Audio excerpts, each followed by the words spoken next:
Hi అండి, నమస్తే. ఈరోజు మరొక క్విక్ అండ్ ఈజీ కర్రీ రెసిపీతో మీ ముందుకు వచ్చేసాను. అదేంటంటే మెంతులు కోడిగుడ్డు పులుసు. దానికోసం స్టవ్ మీద కడాయిని పెట్టుకుని 2 ఎగ్స్ని ఇలా విడివిడిగా ఆమ్లెట్లా వేసుకుని ఒక ప్లేట్లో తీసుకుని పక్కకు పెట్టుకోవాలి. ఇప్పుడు అదే కడాయిలో 4 టేబుల్ స్పూన్ల వరకు ఆయిల్ వేసుకుని 1/2 టీ స్పూన్ మెంతులు వేసి, అలాగే 3 మీడియం సైజు ఉల్లిపాయలు, 4 పచ్చిమిర్చి చీలికలు, రుచికి సరిపడా ఉప్పు, 1/2 టీ స్పూన్ పసుపు వేసి ఉల్లిపాయ ముక్కల్ని బాగా మగ్గనివ్వండి. ఉల్లిపాయలు బాగా ఫ్రై అయిన తర్వాత 1 టీ స్పూన్ కారం వేసుకుని, అలాగే పెద్ద నిమ్మకాయ సైజు అంతా చింతపండు గుజ్జు వేసుకుని సరిపడా పులుసుని వేసుకోవాలి.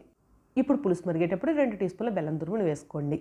ఇప్పుడు మళ్ళీ కడాయి మీద మూత పెట్టి పులుసుని దగ్గర పడేంత వరకు కుక్ అవనివ్వండి. పులుసు దగ్గర పడిన తర్వాత ఇందులోకి మనం ముందుగానే రెడీ చేసి పెట్టుకున్న ఆమ్లెట్స్ని పీసెస్లా కట్ చేసుకున్నా పర్వాలేదు, ఇలా డైరెక్ట్గా వేసుకున్నా పర్వాలేదు. ఇలా ఆమ్లెట్లు వేసుకుని పులుసులో బాగా కలుపుకున్నాక మళ్ళీ మూత పెట్టి మంటలు లో ఫ్లేమ్లో ఉంచి కుక్ చేసుకోవాలి.